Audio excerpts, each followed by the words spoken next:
Leku politia, Xavier. Orona Ideo Innovation City. Hiri honetako biztanlea zeitzuk izango zerate? Enpresa bera, ikerketa zentrua, Ikerlanik Alau eta unibertsitatea, Oronako unibertsitatea Mondragon eta unibertsitatea. Mondragon unibertsitatea baita ere. Biztanleek dira Oronen berrikuntza sarea osatzen duten agenteak.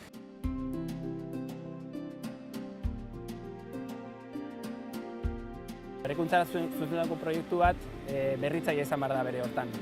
Eta horregatik gure hori jarri diogu nola baiteko listoi edo langa altu hori berritzaile izateko diseinuan, arkitekturan, energian, jasangarritasunean. Eta hemen espiluak doaz, ez da? Hemen ispiluak.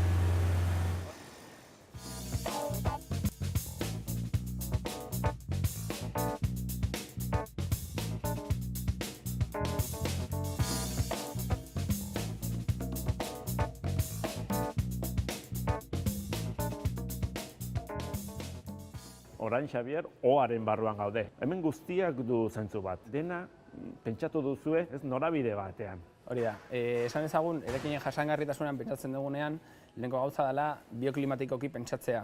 Horretarako hartu behar dira kontuta, eraikinak nora orientatzen diren, beraien gainazalak nora begiratzen duten, eta espazioak nora erabiliko diren. Zentzu hortan, adierazgarrienetako bat izango litzateke Orona 0-ren diseinua esan ezagun.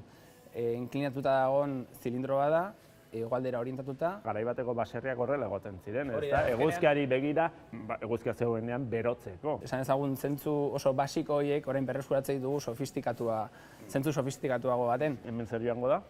Hemen ofizina joango dira. Bulegoak. Esan dugun bezala, norabide hau iparraldean. Bai, bulegoetan gertatzen dena da, justo eguzkia ateratzen den orduetan erabiltzen dira espazioak dira, berez, eguzkia daukagu, jendea daukagu, ordenagailuak piztuta daude, eta ofizinen problemetako bat da oztutzea. Aire egokituan diru asko joaten dela, eta horregatik, eta hori toki epelagoa edo beroa izango da. Hori da, baina denbora atal murritzagoetan erabiltzen dena. Eta horrela, hiria osatzen duten eraikin guztietan, bai fundazioan, bai ikerketa zentroan, denak dute... Fundazioan, espazioak dozentziarekin edo hezkuntzarekin zerikusia daukate, orduan beraien matizak ere dituzte.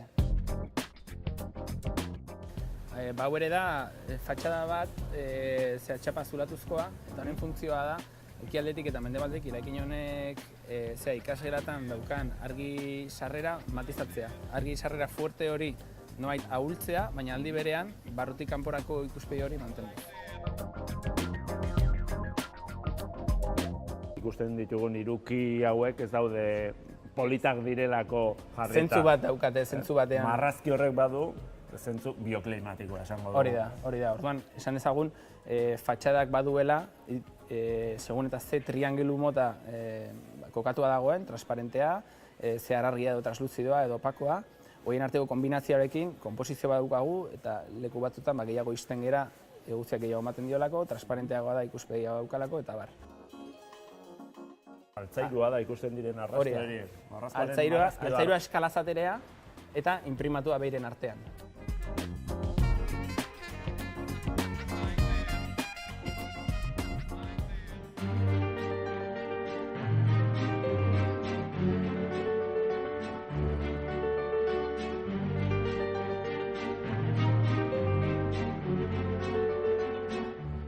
Opa, Iker. Bueno, hemen Galdara gelan gaude eta Iker da energiaren arduraduna. Kaixo. Xabierrek esan duen bezala, hau Galdara gela da, hemen sortzen dugu energia ikusi dituzen eraikin guztientzako, eta adibidez daukagu hemen biomasako makina bat. Biomasako makina? Biomasa, hori da. Hemen zer erretzen da? Hemen erretzen da peleta edo astilla, bi gauzak erre daitezke. Daukagu biomasa, dauzkagu energia termikoa sortzeko plakak, plaka solarrak, eta gero aparte daukagu ere bai geotermiako instalazio bat. Ez dira ikusten, baina daude lurrean egindako perforazio batzuk, 120 metrotara zulatutako perforazio batzuk daude. Hiria dela esan dugu, eraikin asko daude, baina hemen kudeatzea ez da erraza izango, nola lortzen duze hori? Ez, azkenean markatu behar dira priorizazio batzuk. Adibidez, eguzkia baldin badaukagu, lehendabizi aprobetxatuko duguna da energia solarra. Ondoren, nola lurzoruan energia daukagun, izango da aprobetxatuko du geotermia. Eta gero falta den energia guzti hori biomasarekin emango genuke. Eta hau, peletez beteta egongo da guztia? Bai, goraino egongo da peletez beteta. Erekinek behar duten energia guztia beraien funtzionamendurako bertan sortzen da, energia iturri berriztagarrietatik. Horrek esan nahi du, pixka bat proiektu hau dela, 2020 urtean Europa mailan planteatzen ari diren energia estandarretara aurreratu egin gera. Etorkizunera aurreratu egin gerala zantzako.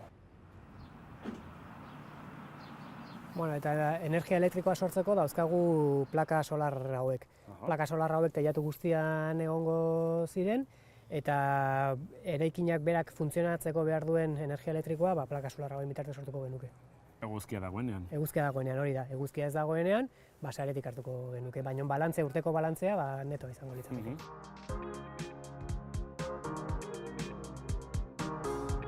Hiri honetan, energiaren distribuzioa egingo dugu temperatura baxuan, beroaren kasuan.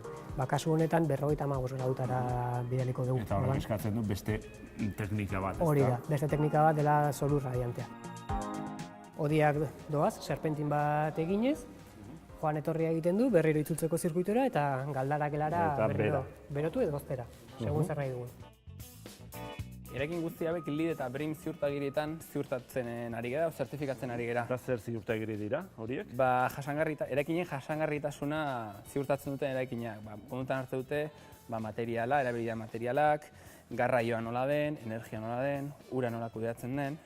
Zentzu hortan, eraikin multzo hau, Oronaideo proiektua, estadu mailan lehena da, LEED eta BREEAM bi ziurtagirietan esan ezagun estudiatzen nahi dana.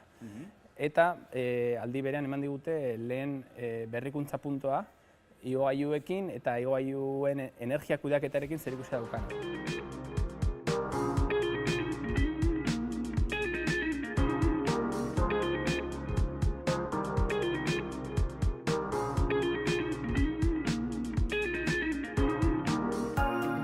Orona Fundazioaren estalkia, esan ezagun jardin edo lorategi berde bat. Ikusten dut, jarri berria dituzuela, landarea. Hori da, ingurune lasai eta egokiak ematen dio baita ere estalki honi. Hemen jende etorriko da? Eta ura jartzen. Ikasleak etorriko dira ona?